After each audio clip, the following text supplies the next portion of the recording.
Hi, so I feel a bit like a rapper being here for 5 minutes, but I've got one very simple idea and, as usual, about 29 slides to talk about it. So my main idea is that the 20th century was wrong.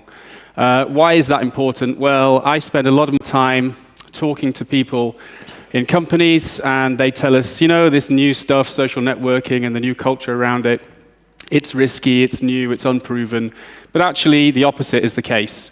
I think if you look at the history of the 20th century and the models of organization and the way that we organize human beings, you'll find that they've taken some of the basic aspects of the Industrial Revolution and applied them to human beings. So we're talking mass production, mass marketing, and massacre. A century of extremes.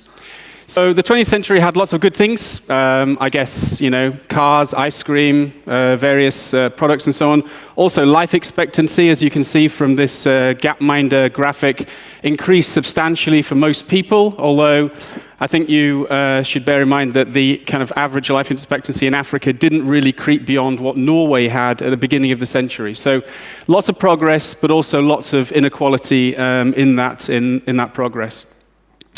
Now, it was also an age of nations and isms. At the start of the century, I think there were like 52 states. At the end, there were 195. Now, that's partly a result of nationalism, the end of empire, and so on. Some of that nationalism was liberating and helped people. Some of it was subjugating and didn't help people. But there were various other isms that also came to dominate in the 20th century, and they had various levels of damage. And also, one thing that they all shared in common was this idea that we treat people as a mass. So we treat people as objects, and we find ways to organize them, to mobilize them, and to make them buy things and be good boys and girls. And I think this is fundamentally what is wrong with most organizational models of the 20th century, and I'd like to propose that we just kind of forget about it. But not just forget about it, let's also look to the past and see that in actual fact the 20th century was something of an aberration. And we have a long, long, long history of network-based management, network-based organization, and human-based structures. So I think the peak of the wrongness of the 20th century comes in the aspect of mass and processing of people into camps. It's extraordinary to me that we had 2 acts of genocide in the final 8 years of what was supposed to be a modernist and progressive century. But the century began with the British, at pretty much the same time we were inventing automobile car production in the USA, the British were inventing concentration camps in South Africa. And then obviously the worst of these we saw during Nazism and the Holocaust. But even as late as 1992, in Omarska in Bosnia, we saw the same techniques on a much smaller scale being used to process people. Now, many of the people in Omarska lived here among you in Switzerland, but they were invisible because they belonged to a different category. So you didn't have to talk to them, you didn't have to interact with them.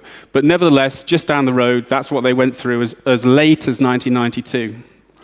So, that's a kind of a bit of a rant about the 20th century in general. I don't think it would pass any history exams. But in terms of organizations, how did we get from the trenches to cubicles?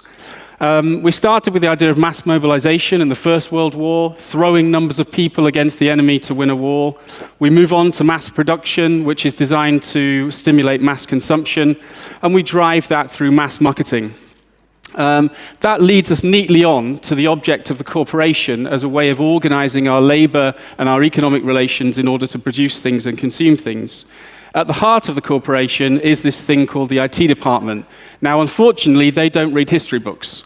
And so they've organized themselves according to pretty much the worst models of the early to mid 20th century, taking the ideas of Taylorism and this kind of mass mobilization of people.